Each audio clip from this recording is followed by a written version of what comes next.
And I think too many people like go, okay, how I see their success, I want their success, so I'm going to do 100% of the things they're doing.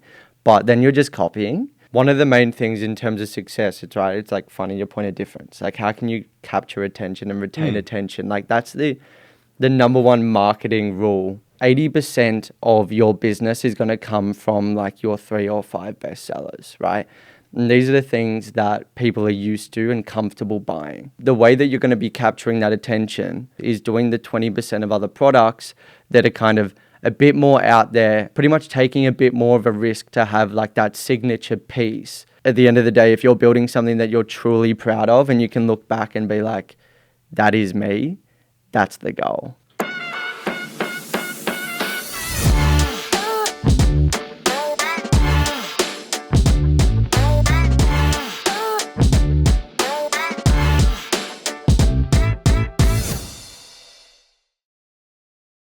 Before we get stuck in this episode, I just want to thank you for being here. I started this platform to spark conversations that inspire, creatively, professionally, personally, and everything in between. So if you want to support the mission, the best way is to subscribe or follow, whether you're watching or listening, or in a more tangible way with unofficial goods. It's a range I designed with artists in mind, and you can find it over at futurehistory.co. This will help other creative minds discover us and ensures that you won't miss any incredible guests we got lined up. Because when this passion is shared, it grows exponentially. So thank you. And now let's get into it. When Michelle, when she hit me up saying, I've got someone that you really need to get on the podcast. And it came at a time, I was actually just developing the brand, unofficial goods at the time. Like, this is going to be brilliant. I'll get this guy on, pick his brain, learn a few things about the industry and seeing how I can bring some of that information into the fold. But also, I wanted to see where there's going to be some good overlap, because I think a lot of the things that you know about the industry is going to be quite relevant to a whole bunch of other industries. And this is what I've been seeing, that like speaking with different creatives across all disciplines, there's a lot of overlap, man. There's just so many, I guess, like at the end of the day, all the sectors like kind of come down to like also social media planning processes and systems, right? No matter what you're doing, it's like, how can you make your workflow more efficient? How can you be more effective? And how can you reach more people? And I think with that, whether it's, you know, influencing, whether that's podcasting, whether it's all of these type of things, it's like, how can we get as much, entice as many people as possible and then deliver as the highest level of value. That's pretty much it. And I think that it takes a bit of a process to arrive at recognizing that. Yeah. Firstly, and then yeah, for sure. And then beyond recognizing that, and then starting to ask the questions about how do you start to narrow in that focus? So one of the things that I love about meeting new people is I get to stick my head out of the rock that I live under. And I didn't even know of Mertra until we connected. And it seems like it was something that I should have known about before. I didn't realize how fucking big that brand was, man. And when we spoke, you kind of just dropped it in there, but didn't really. It for me, it's like, oh, okay, so he's obviously got a back. I knew you had a background in fashion. Yeah. And you just mentioned, I don't even know if you mentioned the name. I think you just said that, you started this brand and then you exited. I was like, okay, cool. So, that's just in a nutshell his story. Then I, looked into it and I'm like, what the fuck? Okay. So it's a bit more than that. It was a bit more. So it was cool just to be able to have a peek behind there and just to get a bit of a holistic picture. Yeah, of course. Of all the guests that come on. And I love your story, love the energy that you have and to have done all those things at 24? I just turned 25 actually on Sunday. On Sunday? Yeah. So 20, but yeah, 25. 25. That's, dude, spring chicken, man. I actually feel old. This is the first age where everyone goes, oh, how you feeling? You know what to be. I actually feel like 25 is adult. I reckon. Relatively adult. This, I think it's kind of the phase where everyone, which is really nice, is kind of getting into their careers quite properly and kind of finds their, not to say you need to have it all figured out, but you're kind of figuring out a bit of a direction. I was going to say relatively, relative to a 24-year-old maybe, but I'm 42, 43 this year, so 42. And I will look at someone like yourself and incorrectly still, if there's a group view, I'll be those kids, right? And it's just my ignorance, right? Because I look back at when I was 25 and I was still a juvenile, right? Like I was a ratbag. And I most certainly did not have the clarity or the focus in the direction that a lot of the youngsters, a lot of the 25-year-olds have these days. And I love to see there was first this wave of like the entrepreneurs of like just hitting shit hard and just going for it, like the Alex Hormozy types. And then now there's just that whole like just paring things back and just trying to, I guess, like just enjoy the process and just to get this, just to also kind of like do it a bit differently, you know, instead of just pushing things constantly. It's about then just reining things back. And I like to see how that flow has been kind of just making its way through the next generation. I think it's really important. I was actually talking to someone about this the other day. And look, there's obviously like each end of the spectrum when it comes to those type of things with the Hormozy versus, I guess, not having any direction or doing nothing, right, when it comes to working and entrepreneurship. But I'm really liking how I think like the hustle culture is kind of slowly diminishing, or like people are kind of getting to an understanding of like maybe this isn't 100% healthy. Like obviously everyone has their own goals and everyone has their own values they kind of want to live by and things they want to achieve. And it's fine if that's all monetary, you know, how much like X amount a month and whatever. But I think it's like, how do you get there? What are your connections and, you know, relationships along the way with that? And I think that's like, if that's important to you, then it's important to know that there's going to be compromise and maybe you're not going to get to that level as fast as you could. But are you going to be like as healthy as you can? Great. Are you going to be like still connected with those that you love and not burning any bridges as well? I think that's like kind of important. Yeah. And this is what's so great about those kind of like just those ebbs and flows of this new up and coming generation, your generation, is that it's all just shit that you're going to learn along the way, right? Like it's great to have this enthusiasm and this drive to want to dedicate a lot of your energy into one sole venture, one direction, because there's a lot of things that you can cull away, or a lot of things that you don't really, other responsibilities that you haven't quite needing or necessarily have taken up just yet. But then it's, as you are working your way through life, you will start to take on different responsibilities, right? And you'll start to recognize different facets of your life that are becoming more prevalent and more important. And that's when things start to shape a little bit. And you just seem to have gotten there a lot sooner than a lot of people. And dude, honestly, man, there are some people like at my age now that are kind of like going through what you're going through. And I would say that me, almost 20 years senior to you, I'm still here learning from people like you, you know. So that's, and I think that's just how things have been working, right? Like, well, I think you can just learn from everyone, right? Like, and I think one of the things I've noticed when people are looking to kind of get success, like whether that's in an industry of being clothing or, as you were saying, any kind of creative industry, everyone gets told to kind of do market research and like find your inspiration and all of these type of things. And that's such an important step. But I think it's kind of miscommunicated the best way to do that, like in a way that actually benefits you. And what I mean by that is if you've got a brand such as, you know, Mertra, or if you've got a brand like Mutimer, whatever it ends up being, where you're like, I want to be like them, you're not going to be able to be 100% doing exactly what they are doing. Like you can replicate certain aspects of it, but at the end of the day, they got to where they're meant to be because of them being unique at the time and having a bit of a point of difference that was true to them. And I think so many people like go, okay, how I see their success, I want their success, so I'm going to do 100% of the things they're doing. But then you're just copying. And so there's nothing truly authentic. So it like doesn't feel special anymore because people just see you doing exactly what they're doing. So instead, I think, and I've made this mistake so many times as well. It's like, okay, do market research, that's doing well. How can I do my own version of it? But it's like, is that own version truly and authentically you?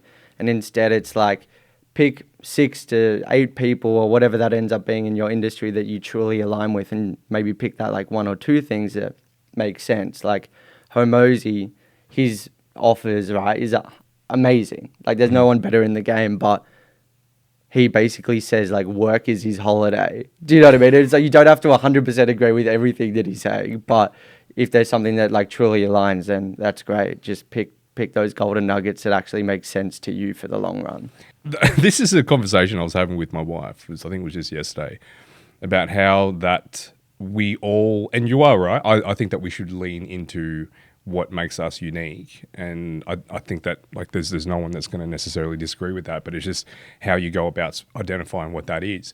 But there's also this undercurrent that determines what it is that we see and the different narratives. So, like, for example, I started running quite regularly, maybe about just before COVID. When was that? 2019. So it's probably about 7 or 8 years now. And it was just something that I was doing, I guess, just to punish myself initially, if I'm being honest. And it went from Gotta do it. Yeah. So I went from that to just, like, really enjoying it, and it's just become a regular part of my life. And along the way, that also became quite popular just culturally, right? So more and more people are doing that. So that was just one little part of my life. And then there was the other parts as well, like, I will just see how you have certain narratives, right? So, for example, the hustle culture, that became an undercurrent. So people thought that identify with that. But then a lot of people identified with that. So as unique as you think you are, there's also an undercurrent that is the cause of a lot of people that are doing that. So what I'm saying is that as unique as you think you are, you're kind of also having to you need to take a step back and to analyze a lot of your practices and your beliefs, because they're being influenced subconsciously without you even realizing it. 100%. Yeah. So to your point, when people see a brand like Mertra and they're like, I really like that aesthetic. And I would say that now, having an understanding of that brand, that was one of the ones that kind of set that particular trend of, I don't know, would you call it like Gorpcore? Kind of. Yeah. That's what you would definitely call it that. I think as well, like, coming back to it, one of the main things in terms of success, it's right, it's like finding your point of difference. Like, how can you capture attention and retain attention? Like, that's the number one marketing rule that, you know, I think has been really important to learn. It's like, at the end of the day, you just need to capture the attention somehow, and then you got to retain the attention. And if you can do that, that's how you build, you know, a brand or a following when it comes to the kind of marketing side of things. And I think when starting, Australian fashion was super, like, we're very delayed in terms of, like, those trends and everything like that. And I guess in terms of people looking to push the boundaries a little bit, whether that was through not knowing what was kind of possible or they were just kind of playing it safe, when it came to newer type of garments or things that were maybe seen as innovative, like, I remember one of the craziest things that we did to start the brand was doing, like, a reversible vest, which was just, like, windproof on one side and fleece on another side. And the video went viral because it was kind of like a gif of it, kind of, and no one had seen that, right? It was like simple thing, like, what's the point of difference, right? Is it another hoodie? No. So that's capturing the attention, and there's going to be people that still want your hoodies and stuff like that. It's kind of coming down to that marketing rule with clothing brands, and it's like, people have their different percentages of it, really, but it's like 80% of your business is going to come from, like, your 3 or 5 best sellers, right?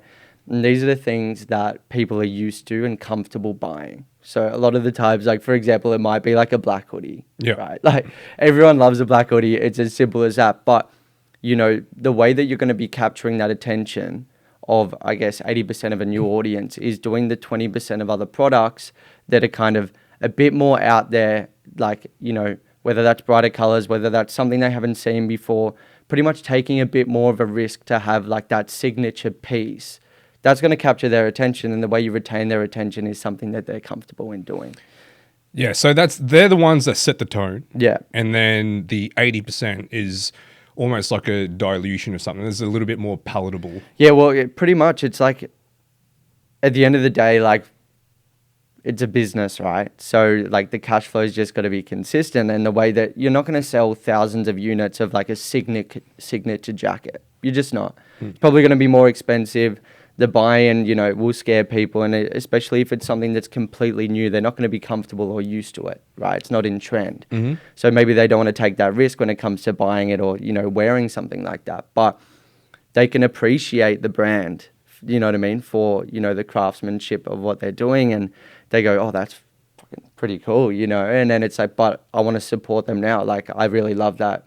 Is there something else that I can actually see myself in buying? So a lot of, fashion businesses, when they get to a point of actually being successful and being able to correctly run, it might be 3 to 5 SKUs that are essentially supporting like majority of their business.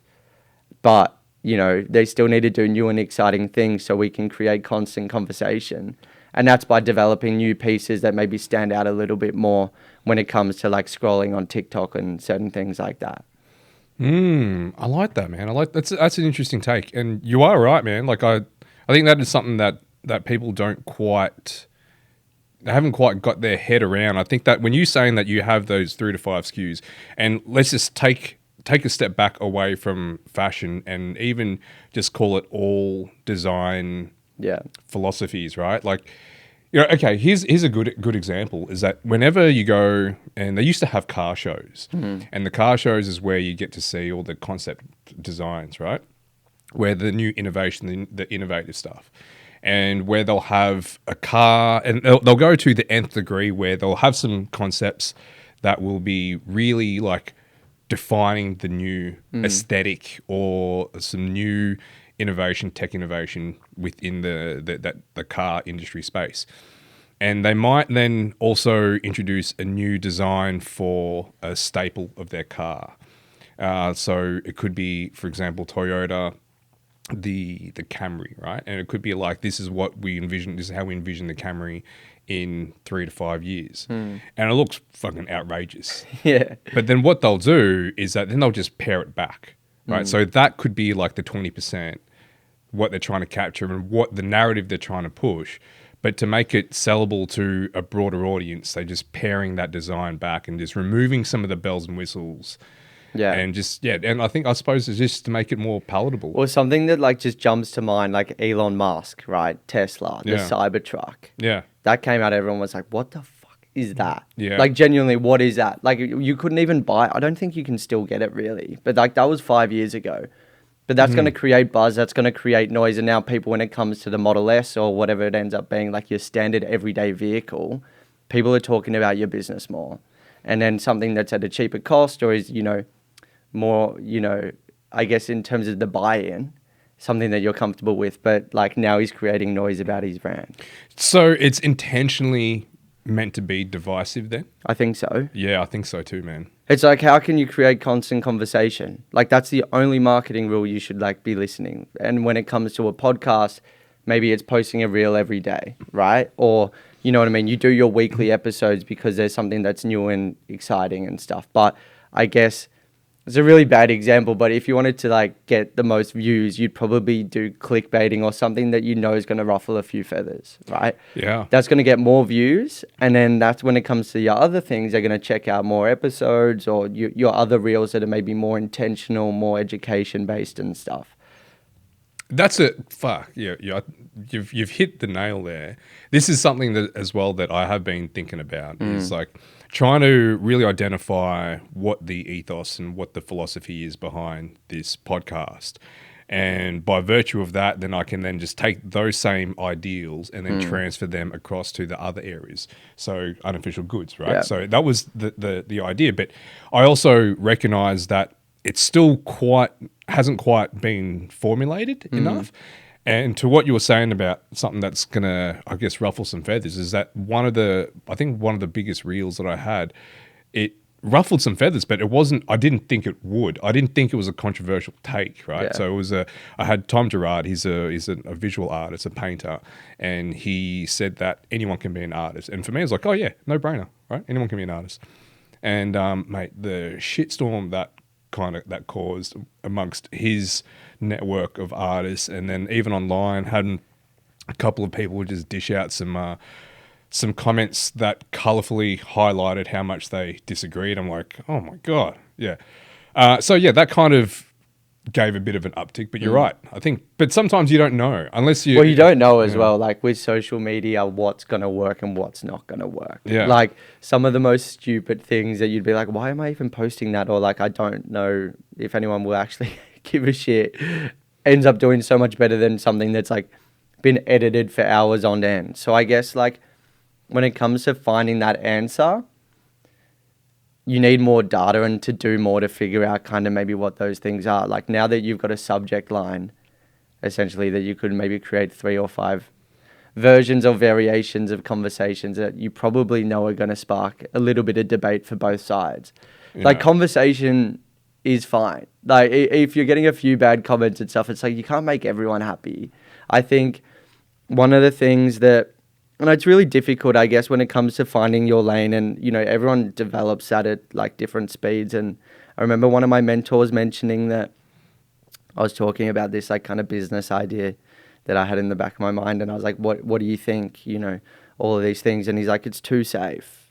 And I was like, what do you mean it's too safe? And he goes, you're trying to please everyone, like absolutely everyone with this. Like, what's the point? And I was like, oh, it's like, I thought it was a really like feel good idea, you know, and all this stuff. And he goes, it's not targeted enough. And he goes, you want to pretty much piss off 99% of people. So then that way the 1% are so loyal and so driven that they'll do anything for you. And he goes, if you successfully target 1% of people, it's like 800 million people in the population, right? So it's like, I think too many people, and this is including myself, to be honest, like I play it probably too safe to, whether that's authentically showing everything that, you know, whether it's opinions or how I go about things. And maybe that's a matter of like, I want to get good support and encouragement and stuff. But am I kind of breaking the lines and doing something completely different that's going to actually create loyal and driven, you know, customers or supporters and things like that? Maybe that's just a matter of like wanting more validation and being scared to kind of have polarizing ideas. I'm not sure. But it's that's a hard one to know, man, because you only know what you know, right? Yeah. And you live within this particular circle, and the best you can do, and if you're going to do it authentically, and this is just a matter of opinion. Yeah. In order to do it authentically, you can only just push the boundaries one step at a time. Like for me to then say something extremely outlandish that is well outside of my comfort space. Yeah, you still want to be you, right? Like, yeah, right. So like for me to say something completely outlandish and for the sake of ruffling feathers, and it's not something that it might come across disingenuous. And if it comes across disingenuous, I think people are going to sniff that out. Well, I 100% agree. And I think it's so obvious to see when it comes to the social media game, the people that are just doing it for clicks, right? And if you want that quick win, sure, you do you. Like, get those views and, you know, get that hate or whatever you're kind of looking out to get. But, like, I'd rather play the long game. And, like, I truly mean that. I think if brands are playing the long game, the better too, right? I know so many brands that are in Australia and, you know, overseas and stuff like that are truly, they understand exactly what they're looking to build, and it's timeless, it's for legacy. They want to be the designers that are kind of spoken about in 30 years' time, not known as maybe like that social media brand and everything like that. They want to be on runway shows and everything. And I think it's pretty brave for people like that to stick true to what they're building and not maybe fully dive into the social media space of quick wins, even though they could, because it's not who they like actually are. Yeah.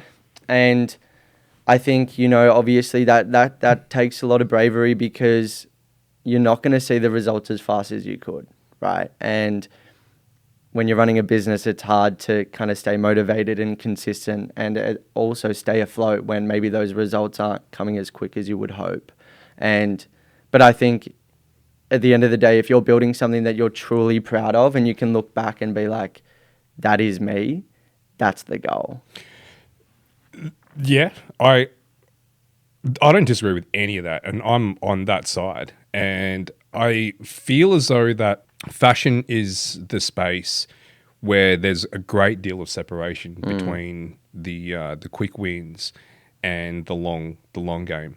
And I find that fashion will also be a space where that's really hard to navigate because there is a lot of turnover. It's hard. Like, where do you compromise as well? Where do you compromise? Because when you're talking about the 80-20, I also see it as there's more compromising.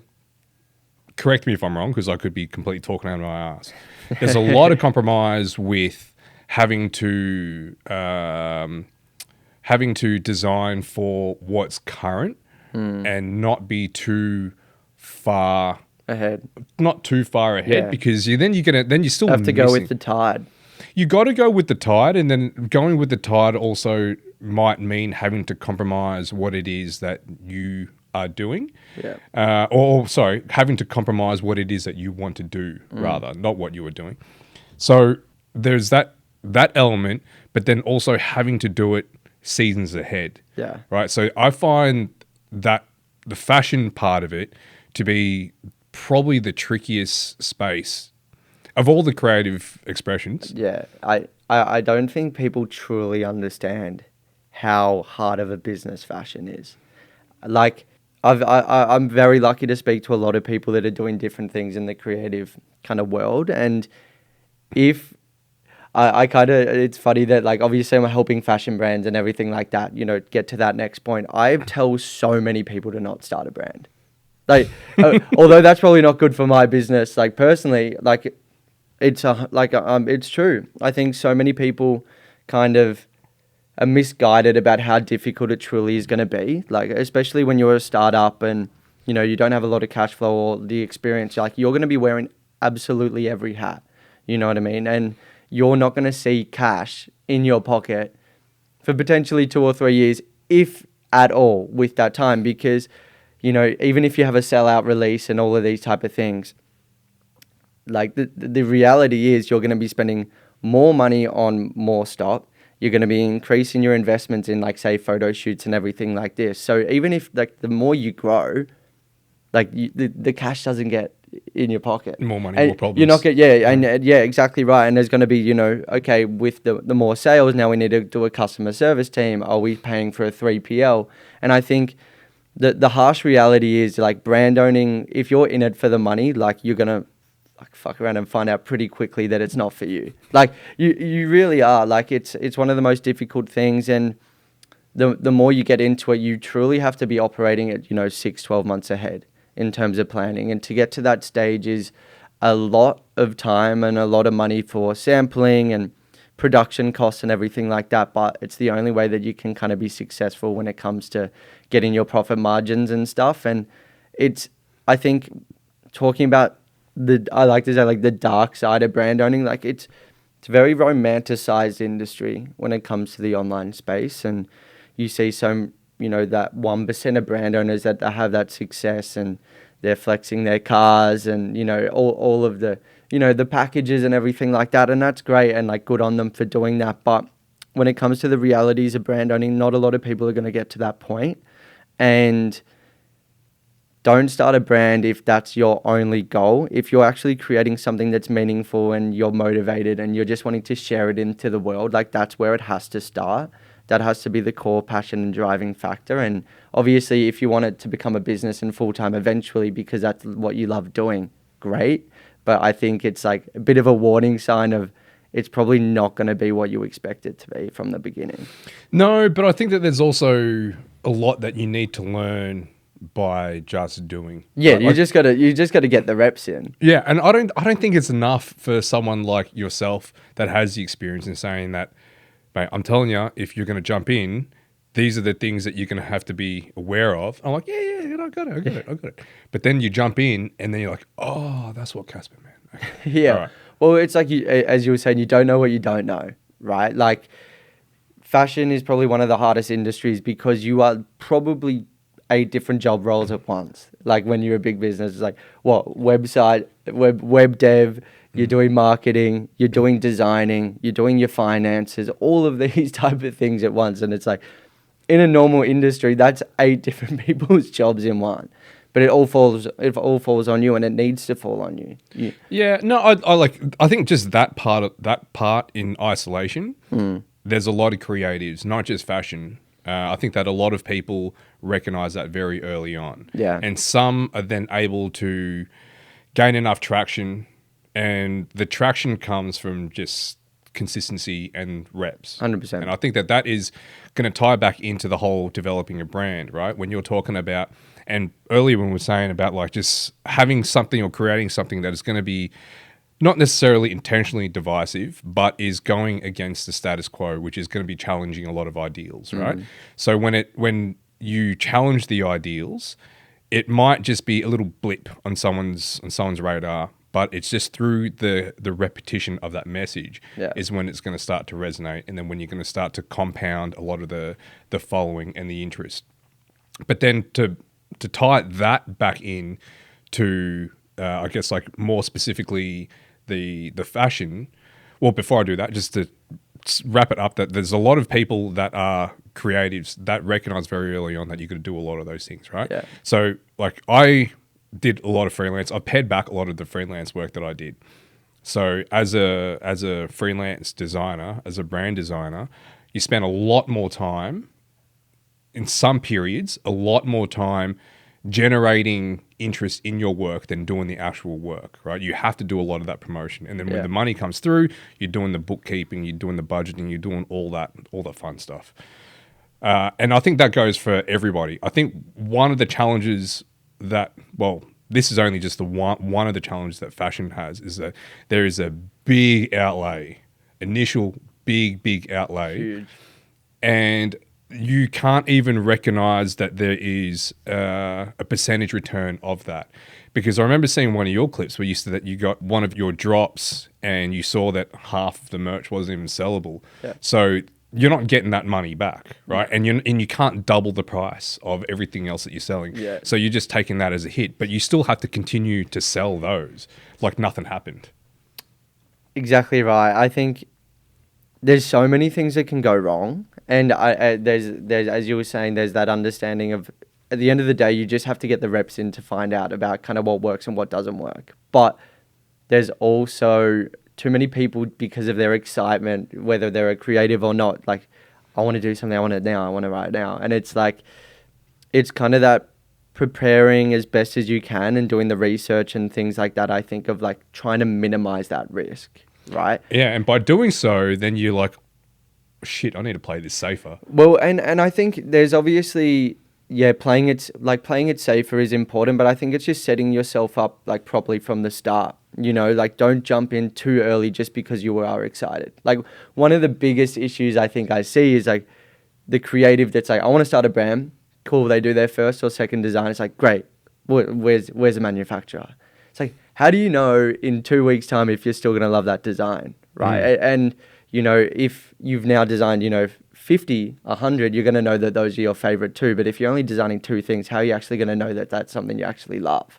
And I think not enough people at the beginning do enough, like, to find out what's truly aligned with them. And I guess it's still a matter of just refining that process, and it's constant improvement, right, and iteration. And I think, there's so many people that have, manufacturing mistakes like too early, but it's probably something they could probably control if they were properly educated on vetting factories, how to actually fast track the sampling process, and like improving their technical skills when it came to tech packs as well, right? Yeah, people go, that my factory was the issue, but then you kind of do a bit of an audit and have a look at what they did throughout that process, and you go, you probably could have done a lot of things better. Yes, there were mistakes there, but there was things that you can control to make the difference. And I think too many just jump into things too quickly and maybe over order as well, right? I think one of the biggest mistakes that brand owners do is when they're beginning or in their first few releases, they spend, almost 100% of their budget on the actual stock itself, so on the product. And yes, your product needs to be there. You need to be selling something, right? But, I think you want to allow at least 30% of your budget for a release of a garment or an item on like the actual marketing campaign itself, right? Like, yes. That's generally the rule of thumb, isn't it? Yeah, exactly 30%. right. But so many people, spend all this money on a bulk order or 3 or 4 items when they particularly probably should have just done one. And then now they've got money to do like a proper photographer or videographer, or at least create, a visual representation, sorry, of the environment and what's the community they're looking to build. But they get the stock and it might be great.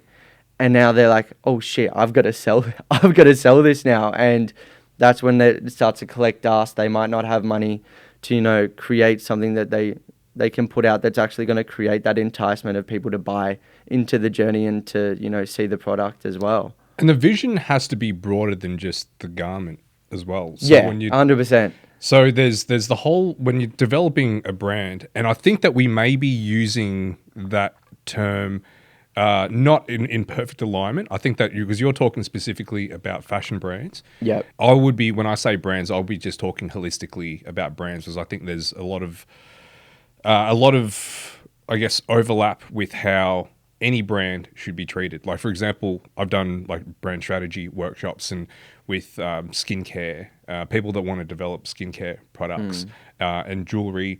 So there's a lot of like overlapping and parallel advice. And one of the things that I find that a lot of people don't consider enough is, I guess, just the essence of it. And to your point about how people don't correctly budget, one of the things that I didn't realize, and like I was eating my own words because I'm quick at advising people, but very slow to take on my own advice, is that once I had the merch, I do that all the time. Dude, once I got the merch, I was like, okay, how am I going to actually shoot this? What's the environment? All these things. I haven't even thought about a photographer at this point, right? I've just been like one step at a time. And I think that with fashion, it's really important to create the essence of the brand and put the garments in situ and have the people being the models, the environment, the context that it's in work more than the actual garment itself. Yeah, it should almost be secondary. Yeah. Right. And absolutely. I think it should be secondary. And I think when it comes to, doing the the brainstorming of everything like that, like how can you actually create like meaning with the brand that you're creating and like deliver value at the end of the day. And I think too many brand owners go like, oh, it's high quality and stuff. I was talking to this activewear brand the other day and he goes, oh, it's going to be super minimal. It's going to be super high quality, all of these type of things. And I was like, are you going to be setting up a store? And he goes, no. I was like, okay, so how are people online going to know if it's like high quality or not? Are you just going to say it's high quality? Like, why should they trust you?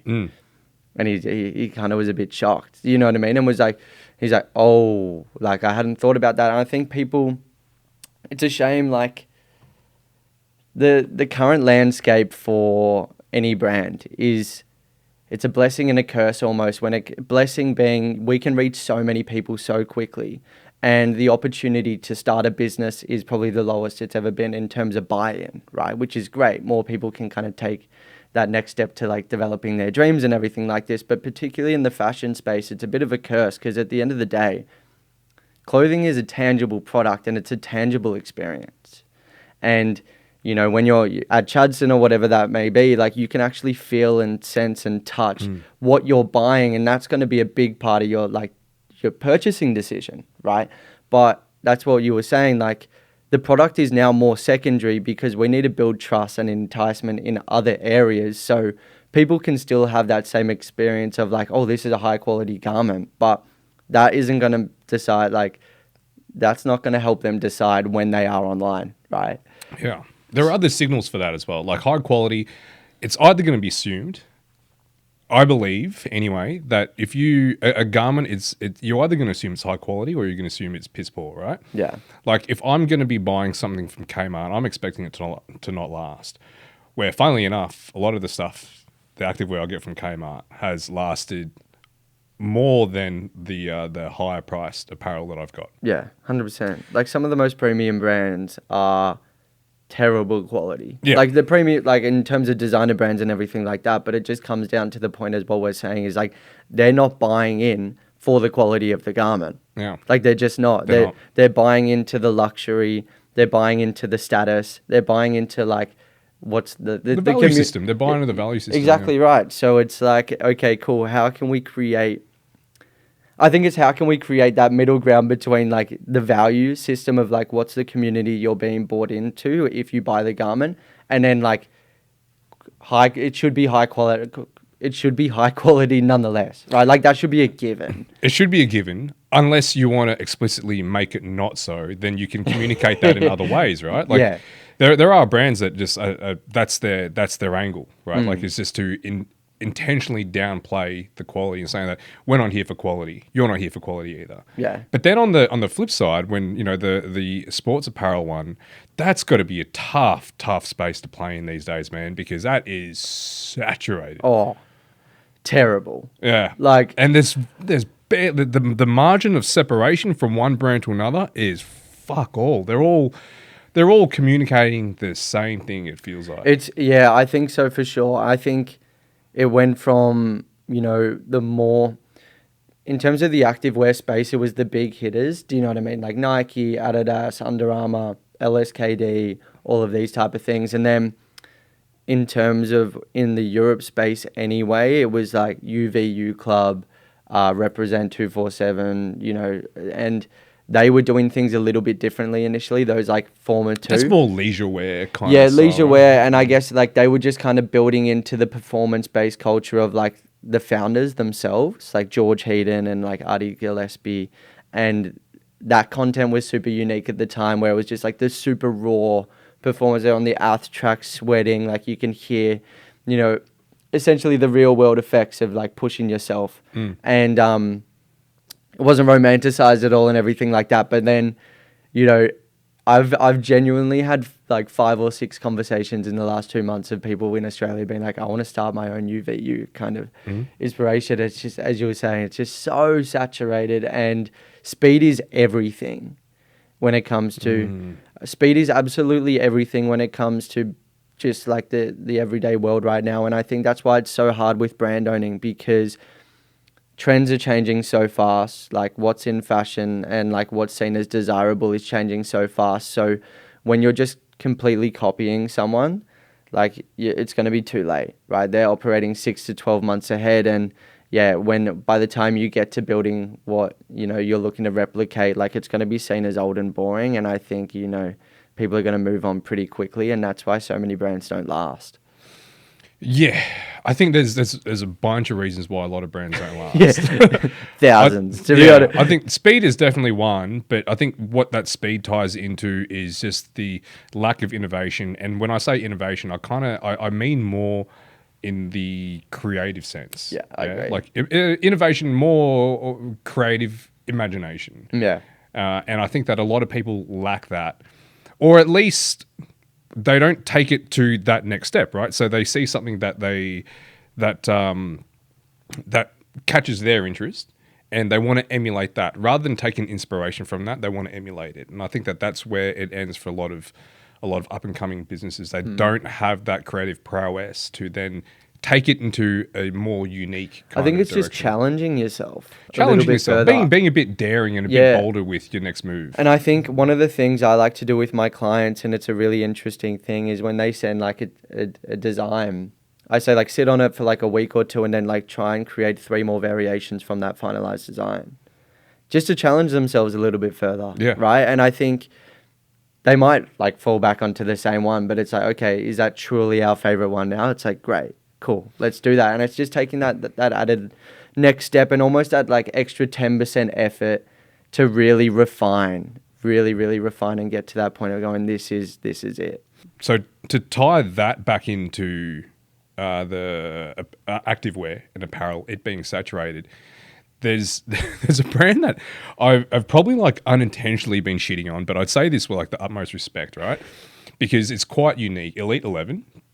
Right, I find them to be in such a unique position because they don't. I'm not their target audience, so I don't really see much of their marketing. But I do see the people that wear it, and they are the most average Joes going around.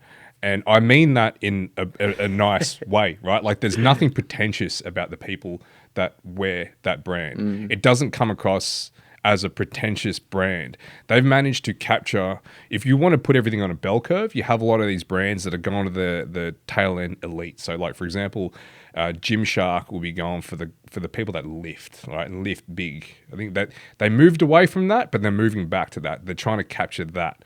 Like that was the core essence of why the brand like took off, right? That's why it took off, and then they moved away and trying to capture a larger audience, and then they lost that tail end, and now they're going back to that. Where then you have a brand like Elite 11 that are just like hovering in the middle, and for some reason, everywhere. And I just don't absolutely everywhere. And this is the thing, and like I put my brand strategy hat on, and I don't understand. It doesn't. I find it to be such an anomaly why it's so successful, but it lacks any kind of brand integrity. And again, I'm not trying to shit on them. I find it to be pretty unique for a brand to have achieved the level that they have, when it seems to have none of the fundamental things which I would say that a brand needs. So what do you think it comes down to? I think it comes down to sheeple, when people see the next person wearing it and they just like, okay, cool.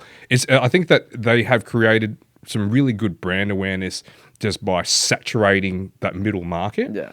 Where other people, and this is now tying back in what we're saying about like, if you want to be so unique that you end up in a pool of unique brands, then there's going to be one ordinary brand that is able to then take the scraps, right? And the scraps are big because everyone's trying to play out here. Yeah. So they've captured this middle pocket that is being neglected. Yeah. I think that I don't know what else. What do you think? Money. So they've injected a lot of money to saturate? Probably, like, obviously I totally agree with everything you said, and it's unfortunate, but like, I don't know anything about this brand, so this is just a big assumption, but like their budget would just has to be massive. Through the roof with investors. Like it just from the get-go, I reckon, as well. So you think they just started off big? Yeah. Right?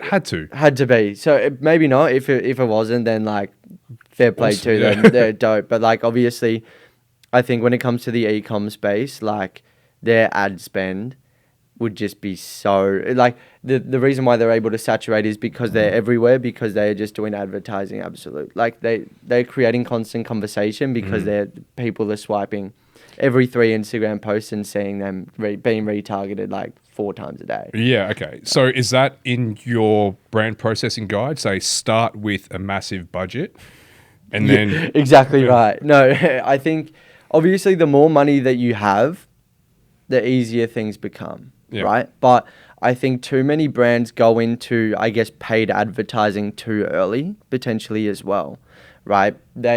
You get to the brands that, as we were saying, maybe have over-ordered on stock or, you know, haven't created engagement with their audience or created something that is actually desirable. So therefore they go, okay, I need to put money into ads.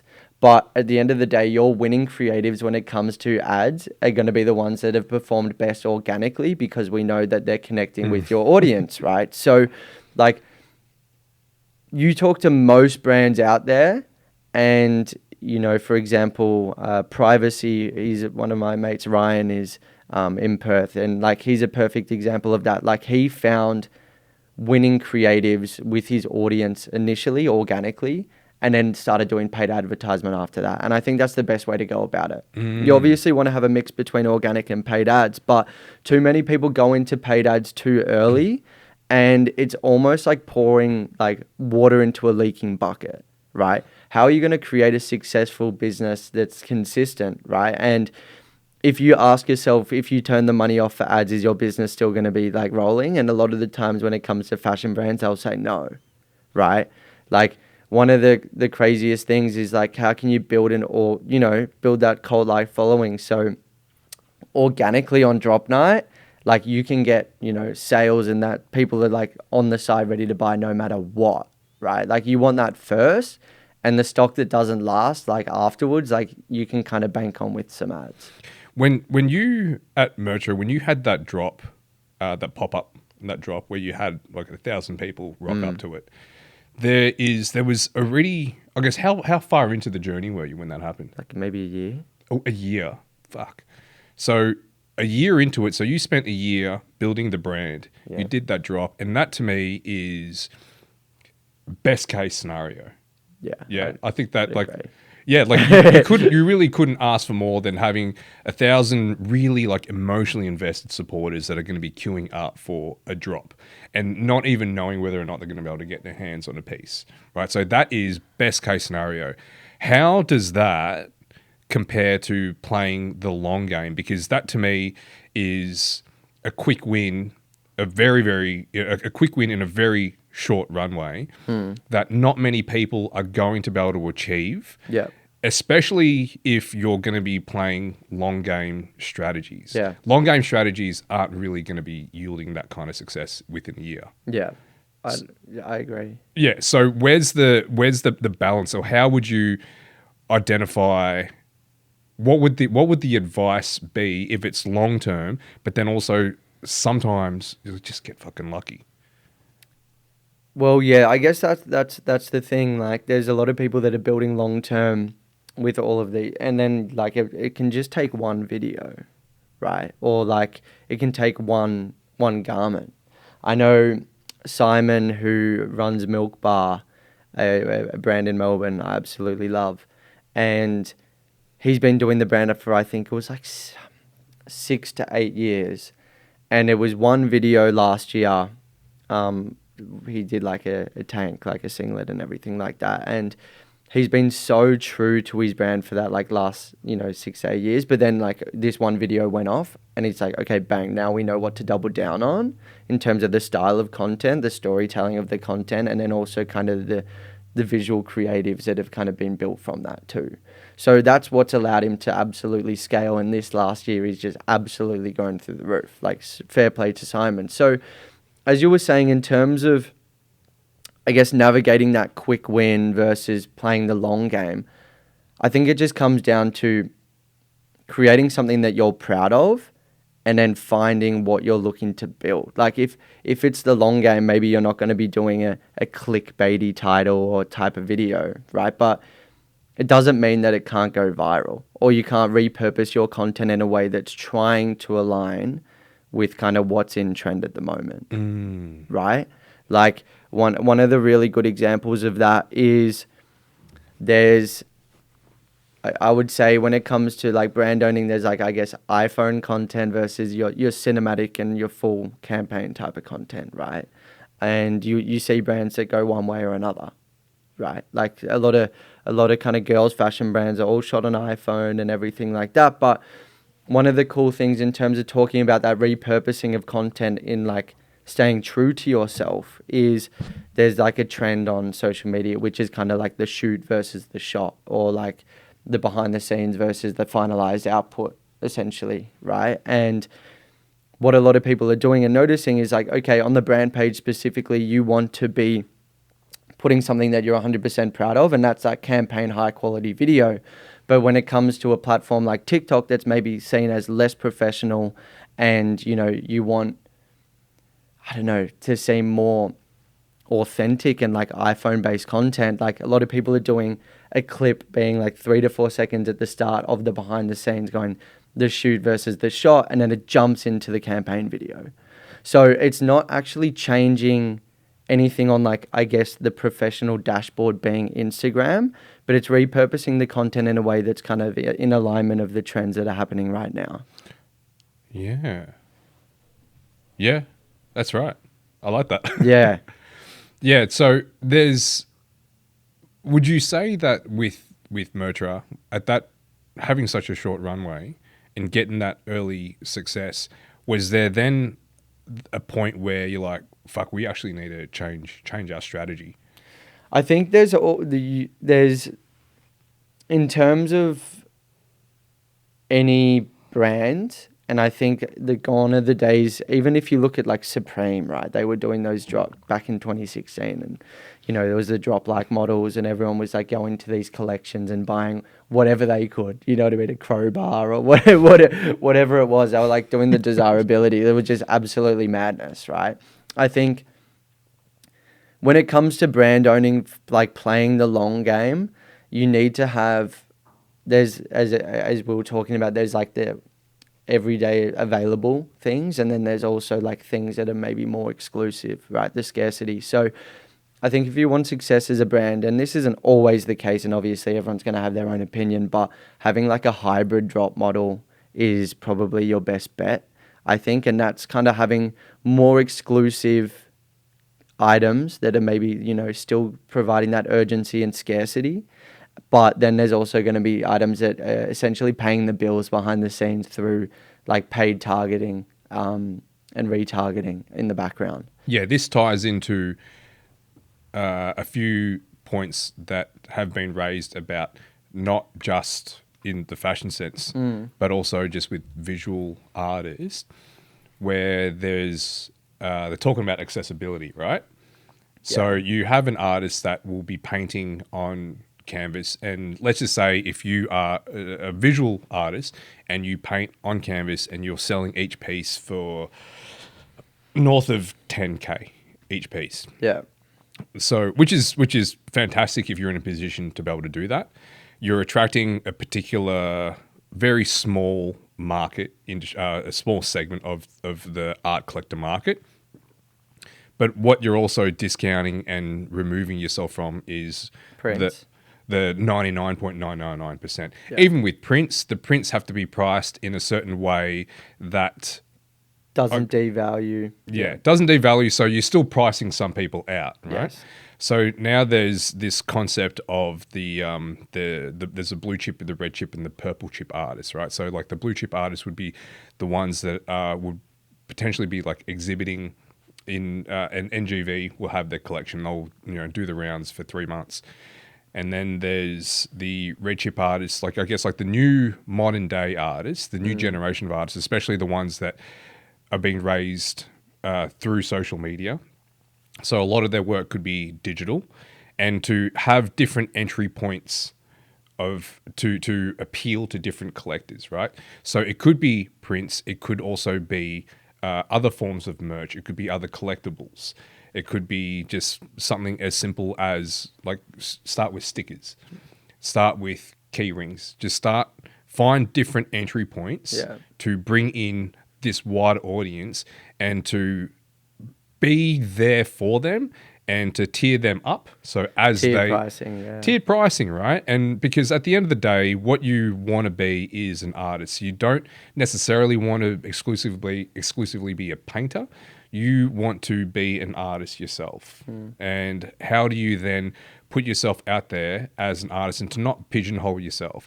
So I suppose there's that comparison to other brands where you got to just recognize who your audience is, and then how do you bring them along? It's just how do you get people bought in, right? Like, again, obviously we want as many people as possible, and then we want them to be like lifelong customers. Like, what's their lifetime customer value? Yeah, unless you're a brand that specifically wants to exclude people. Of course, right? Yeah. Obviously, it's like, what are you looking to build? But at the end of the day, as you were saying, there's going to be people that still want to support your brand that might not have the ability to buy a $400 jacket.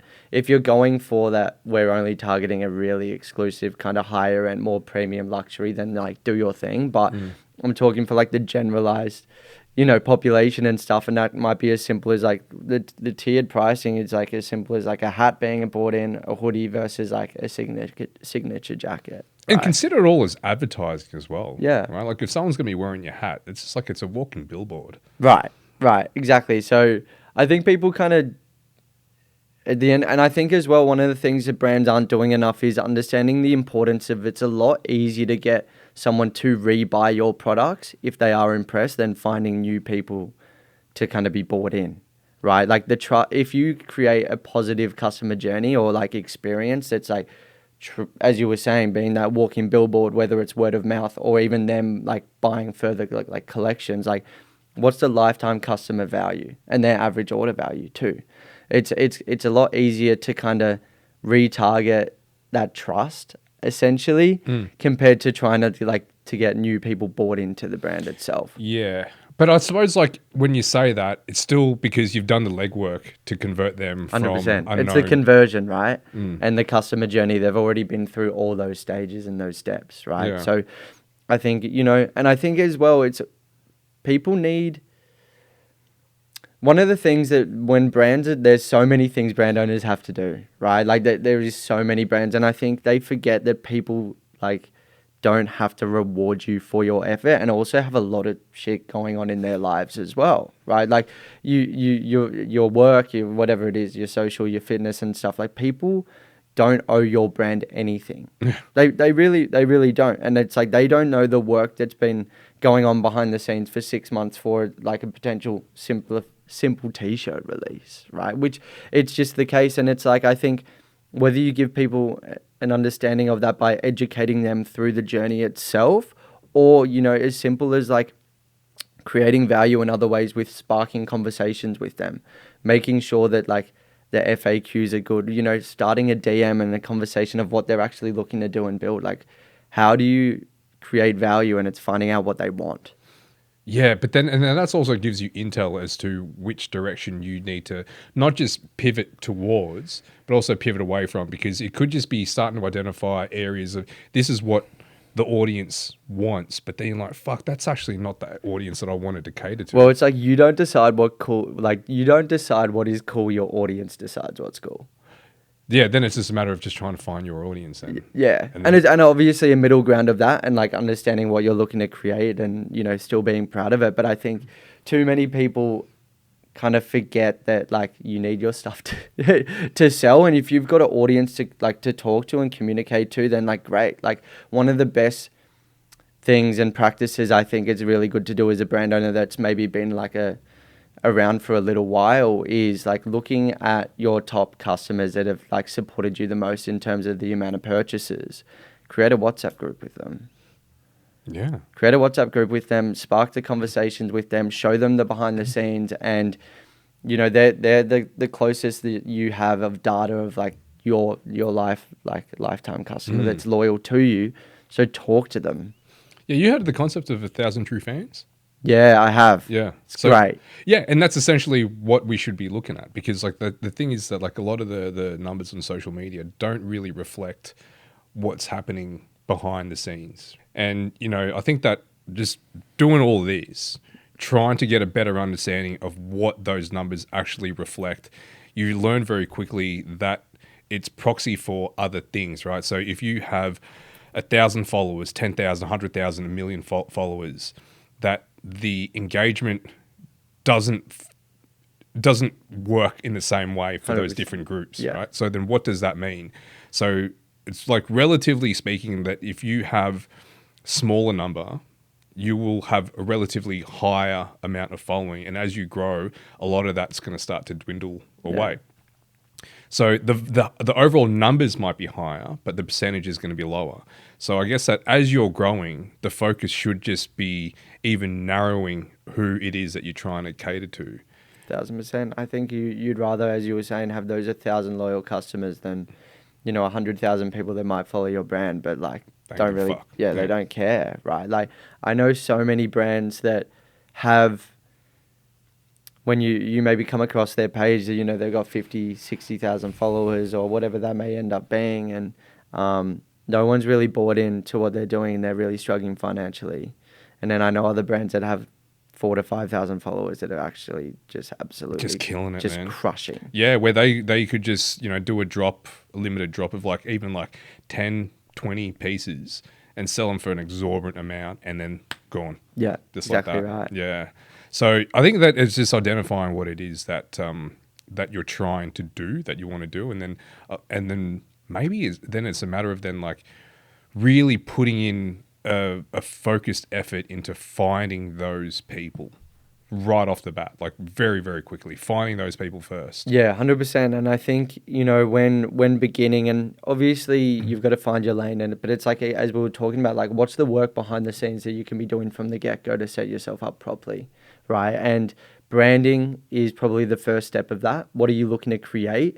And then from there, it's also like, I guess, market research. That can also be from like competitors being brands, but also like your customer and target market, right? Doing research into those areas, and like, is there a lane for what you're looking to build? And kind of getting back and forth until you kind of find that point and have a good understanding, and, you know, talking to your target audience and finding out, is the easiest way to kind of get those answers. So when you say, is there a lane for what you're trying to build, how would you even identify that? Because what I found is that there's a lot that when you go back to what makes you uniquely you, then you can carve out your lane. Because what I find is that a lot of people don't know what it is they want until they've been shown it. Yeah. So until you bring something into fruition, you don't know who your audience really is. Yeah, I think it's easier said than done, right? Like when you're talking to content creators and stuff like this as well, they all say niche down, right? Like which again, what we we're talking about, it's that targeting of like getting people bought in. But you know, I've got a lot of social media like kind of mates that are doing it for a job full time, but they were posting for 3 to 4 years to figure out what they niche down on, right? Yeah. So it's all well and good for me to say like, yes, you should be focusing on your branding and like finding your target lane, but like unfortunately sometimes it's just a matter of getting the reps in to kind of refine and filter out what actually works best for you. Dude, I don't think that's an unfortunate thing. I think that's just the way. I mean, like I say unfortunate because people are looking for that quick win immediately, and maybe they're looking for that sense of clarity earlier, which is fair enough as well, because it's pretty difficult to keep going sometimes when you're maybe not seeing results. So that's why I say unfortunately, but it is just the way that it has to happen. It is, and that's I don't know of any other way. And I say that, but of course there are some people that got really lucky really early on, and they're like, "What do I do?" Like they won the lottery, right? And that happens, right? Like literally and metaphorically, some people just win the lottery. And that's just the way it is. But for the general population and the 99.99999% of people, it just comes down to hard work and persistence and to navigate that journey that you're on, right? And then like you were saying, that you have to then put in the reps and really just lean into a lot of the failures and just try to dissect and try to figure out like, okay, like what's the learning experience from this? But I'm keen to know, man, like how did you get onto this path and so early on deciding that you want to be more of a coach than developing? I mean, like you're still developing your own things on the side, but your primary focus is on coaching. It's something that I find that people that have, I guess, gone through decades with industry experience, yours seems to have been condensed down to like, you know, maybe about 4, 5, 6 years. You have a wealth of knowledge and a lot of success. And with that, I can imagine a lot of fuck ups along the way that have got you to this point. But it's pretty fucking young, but still very wise of you now to have decided that you're going to put most of your attention and most of your focus on coaching. Like, what makes you say that? What makes in terms of like wise? Well, because I mean, you have to have wisdom to be able to pass down. Yeah. Unless you're just talking nonsense. But you're not. So to get to this particular point, like it's a lot of. I think that what I mean is that people have gone through their journey and have gone through the ebbs and flows, and then when they get to a certain point, they realize that where they're going to find more purpose and more fulfillment is no longer necessarily putting the energy in developing what it is that they're trying to, but to then work towards something greater and bigger than themselves. To have landed into that early on, hats off. But like, how did you get to that point? I think when it came to like exiting and stuff and like kind of moving on, it was like, well, what do I want to do next, right? And everyone was like, you're going to start another brand and all of these type of things. And like at the time, as we were talking about, like if you don't truly have that passion and motivation, like it's just not going to work. Like you got to show up every day when shit's tough, right? And I think when going through Mertra and then also just going through, just like navigating that whole journey and stuff, coming out of, university and making a lot of fucking mistakes, like making a lot of mistakes as you were talking about, whether it's the manufacturing side of things, whether, the failures and hardships, as we were saying, like they need to happen. But if you can limit the amount of times it happens, like you're going to be better off, like to be put simply. And I remember I remember when we were starting out, there was just not really many good resources out there at all.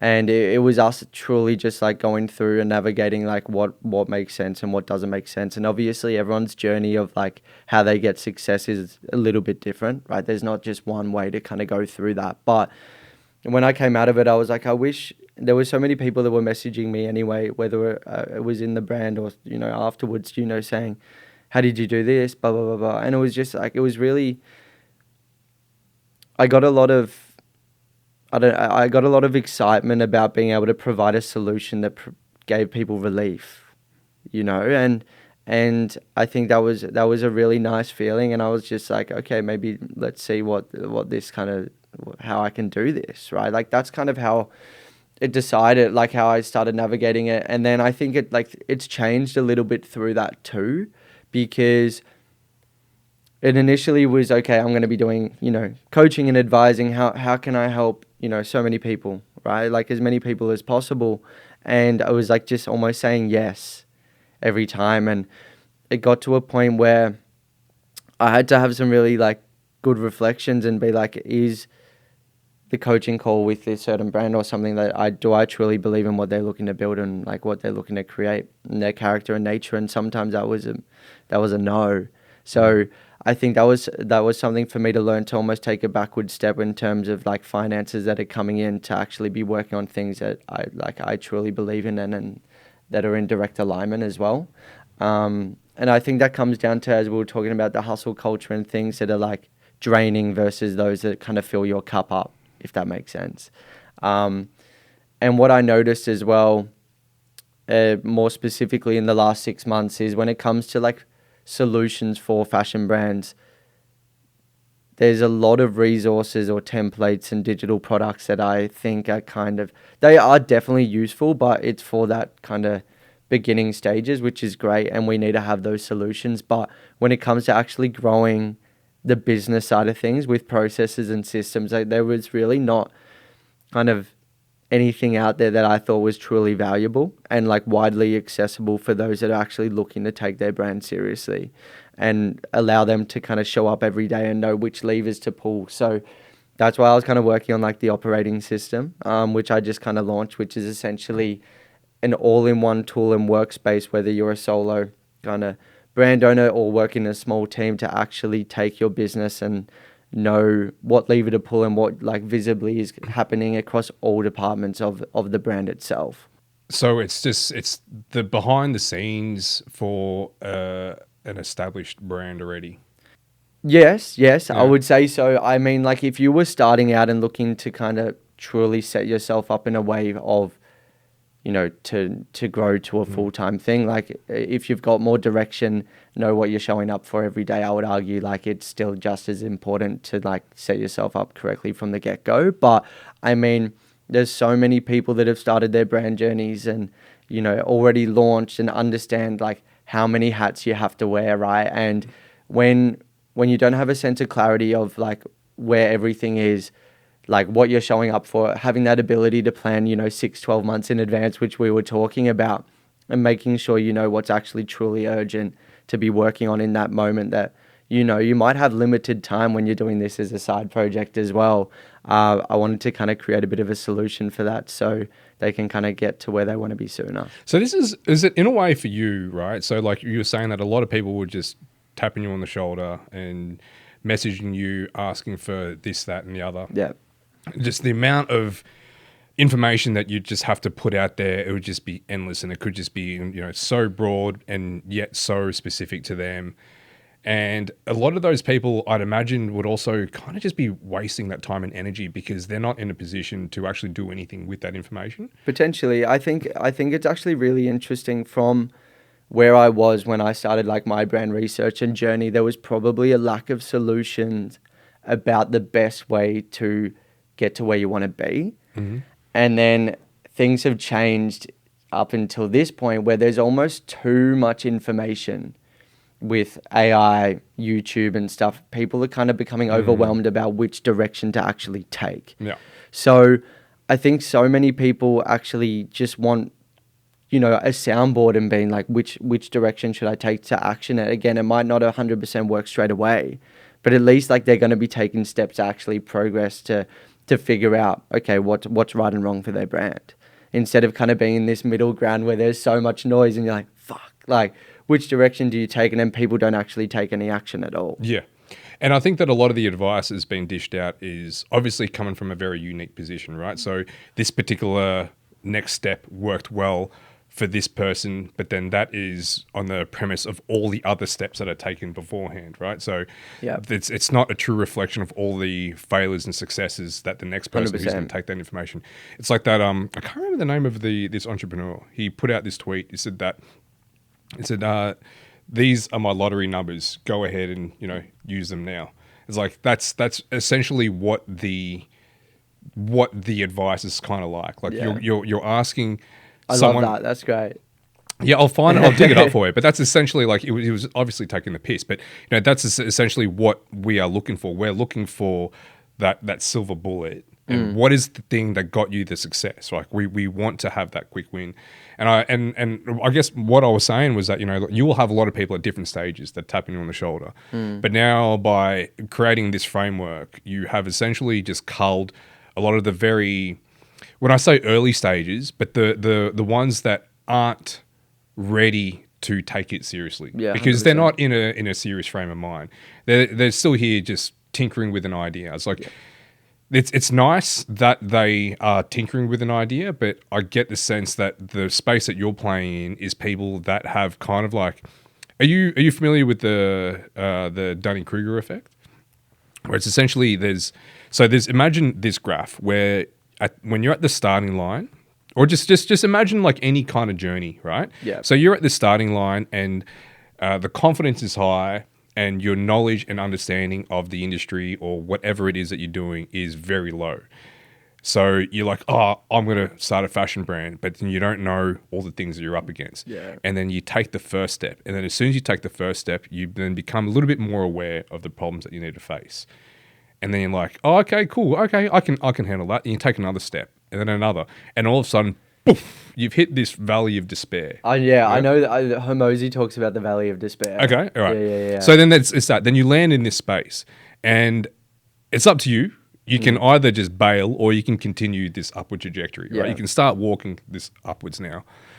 And then I think that the people that you're speaking to are the ones that have taken the initial steps. Yeah, 100%. Yeah, beyond that valley is like, okay, I get it. I know what I'm up against now, and I choose to continue. Yeah, I mean, like, to be honest, like, in terms of, though, as you were saying, like, the people that look at my system and go like, holy shit, like, this is probably what you're the one bringing them into the valley of despair. No, but it's like it's like that they see it, they go, oh my God, this is like something that I've been like needing and wanting to, and but the reason why the desirability potentially is high and they want it is because they understand the value of it, right? Because they know the mistakes, they know everything that goes into a brand and how difficult it can be to kind of essentially keep on track of everything, right? And set themselves up properly. And I think so many people say they want to go full time and they want to build this to a point of creating a team. But if you're truly honest with yourself, like, and you were to hire an intern tomorrow, what are you showing them?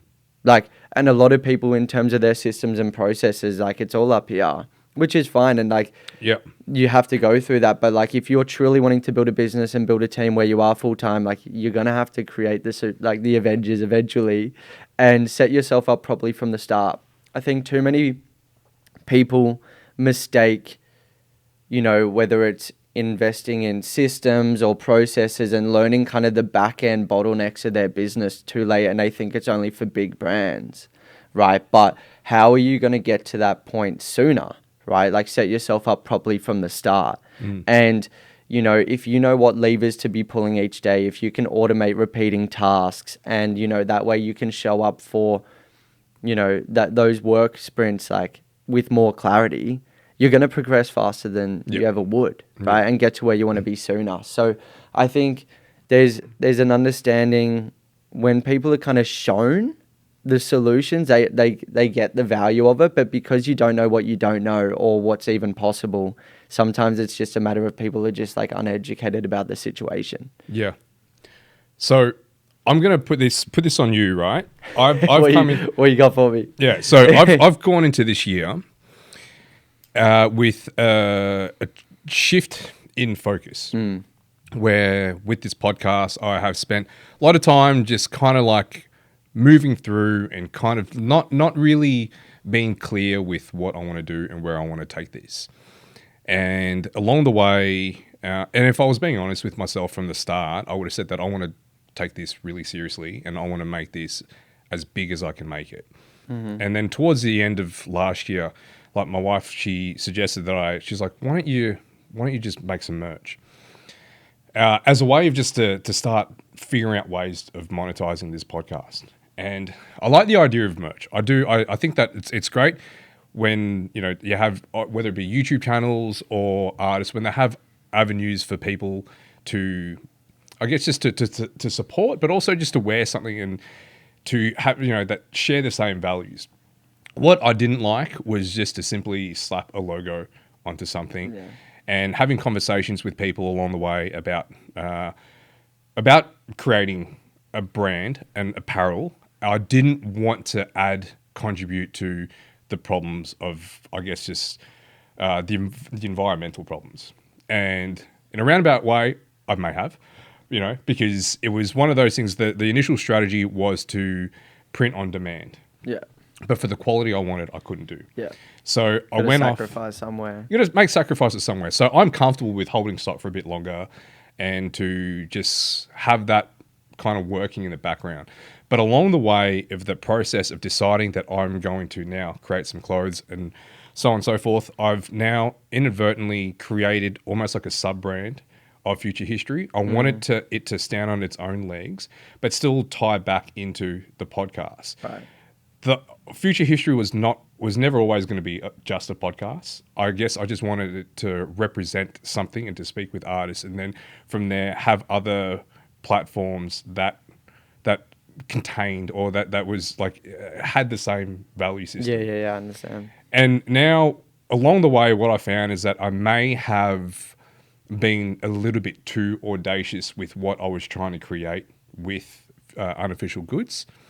And I can only know that in retrospect because I was there for the whole journey of its evolution, from it just being the idea of it being merch all the way through to what it is now, where it's almost like a standalone brand. It has this layer, this NFC tag and augmented reality layer. And for me, I'm like, oh, that's all just cool as fuck. It's just brilliant. But then a lot of people will just be like, what the fuck is this, man? Yeah. Which I'm cool with. And I know that with long-term success is going to come a lot of repetition and a lot of just, I guess, like value building and instilling. What I want to know from you is what would be the steps in this really, I guess, unconventional way, because it's not going to necessarily be a brand that's going to stand alone.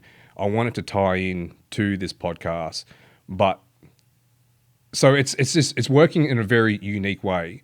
And I have no idea what I'm doing, if I'm being perfectly honest. Yeah. And along the way, I thought, you know what, there's potential for Unofficial Goods to potentially be bigger than what I initially thought. Right.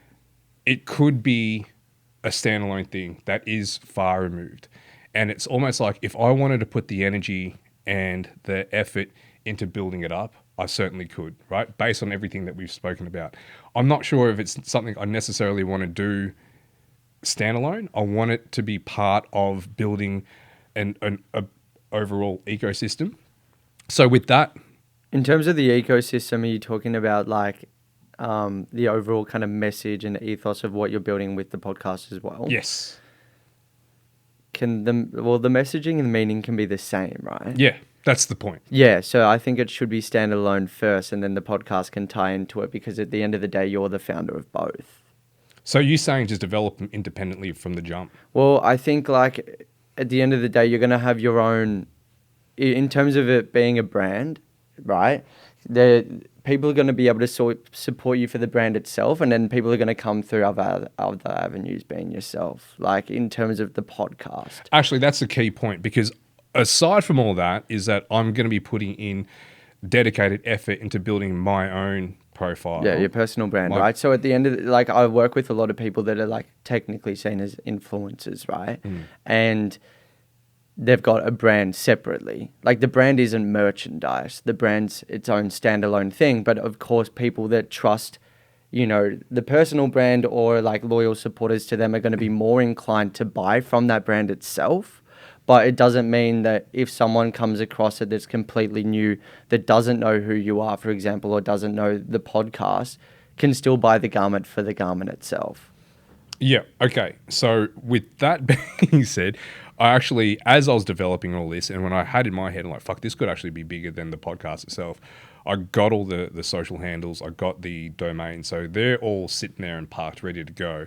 And it was just like, what do I actually do? Because it's the strategy of this is where I'm kind of stuck with, because like I like the idea of it being standalone, but I also really like the idea of it being part of this ecosystem. I think it can be a part of the ecosystem, but it's a different funnel. Yeah. As in, like, it can be its own standalone funnel if someone comes across that. If it's going to be bigger than the podcast at some point, it's like set yourself up properly from the start with that to be building that. But it doesn't mean that you can't allude behind the scenes of what you're building through the podcast, or you're going to be potentially mentioning what you're working on in the podcast, like an episode like this, where you can just plug it to that actual brand page specifically. Okay. I think the one thing that's important is like, how can we remove any, how can we make things as simple as possible in the customer journey, right? And if they come across, if it's not merchandise, which it's not, right? If you were saying I was creating merchandise for the podcast, I would be like, okay, that makes sense to just like continue to plug it on the one platform. But with you saying you have the belief that to back it to be its own standalone thing and potentially even be bigger than the podcast, I think that needs to be separate then. Okay. But like, for example, you're going to mention it in the podcast. You're going to be showing the behind the scenes. It's the same ethos and meaning, and there's a lot of crossover, so you can just still add it. Yeah. Well, yeah. Yeah. So treat it independently, but just almost like if you imagine a Venn diagram, have that space in the middle. Yeah, it's where the there's middle. a crossover. Yeah, because I think this goes to that whole having like, because one of the things, the pillars of the of unofficial goods is I really want to push the concept of audacity, which is ironic because I'm also trying to be audacious with it, but in practice I'm being reserved with it, too reserved, too conservative with it.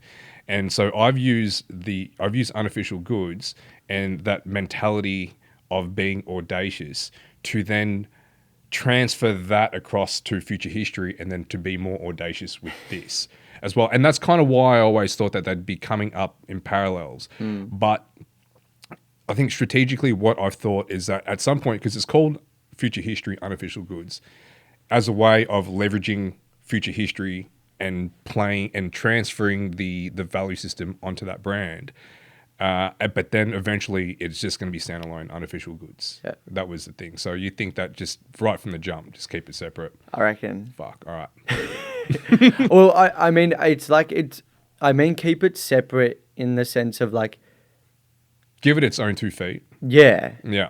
right. And in terms of like making things as simple as possible, like we don't want to cloud decisions. Like if they come into the podcast channel, right, and if it's not merchandise and it's a brand, are you a brand page or are you a podcast?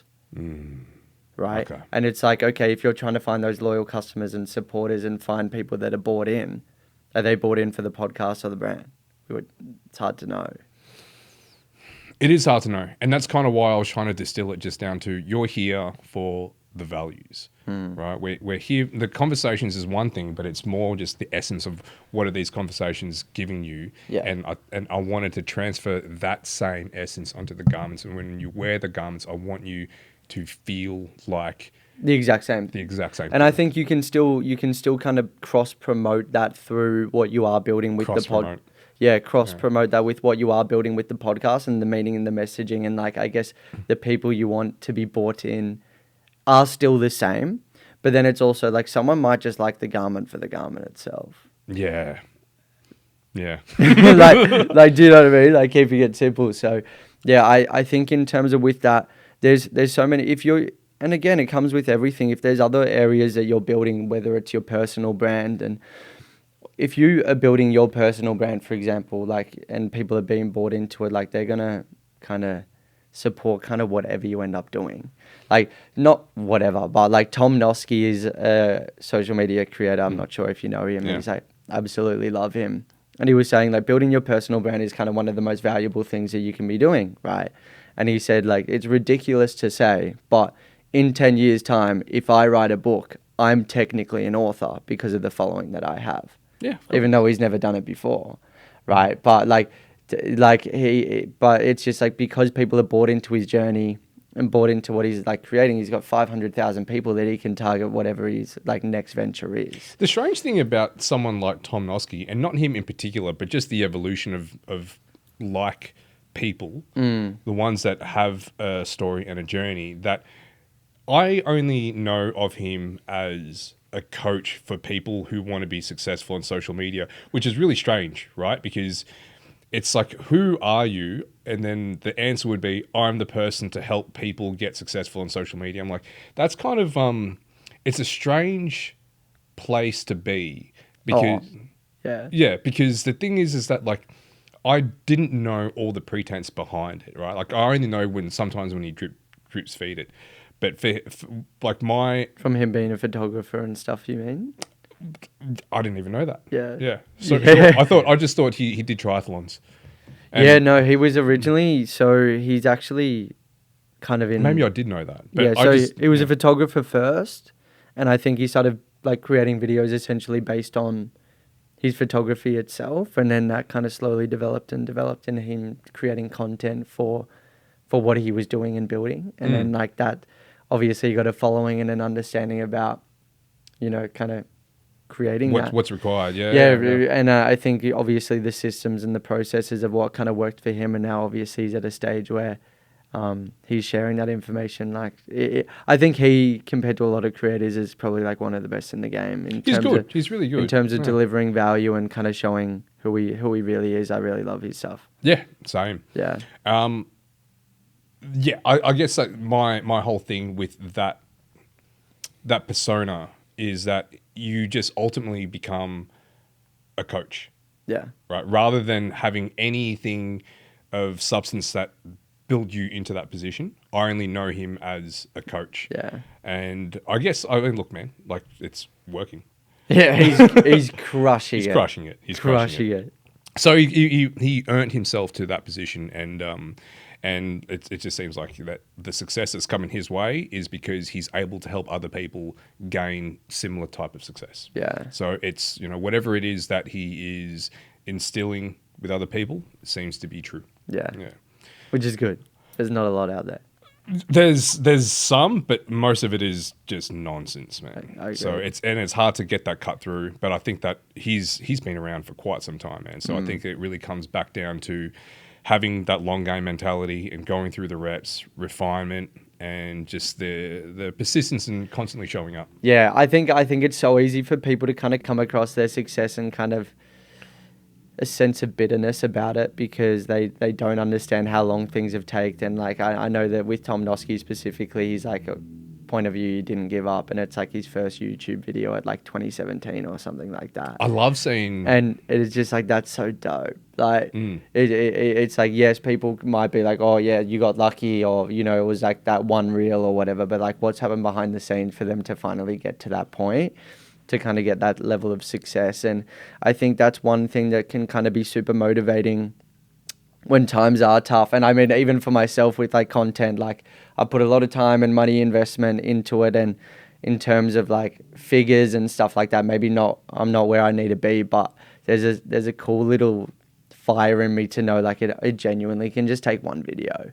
Like, and it's not to say that I'm just chasing that, and I don't want that to be like a cheap win or anything like that. But, for anyone that's looking to give up and stuff, it's like things can change tomorrow.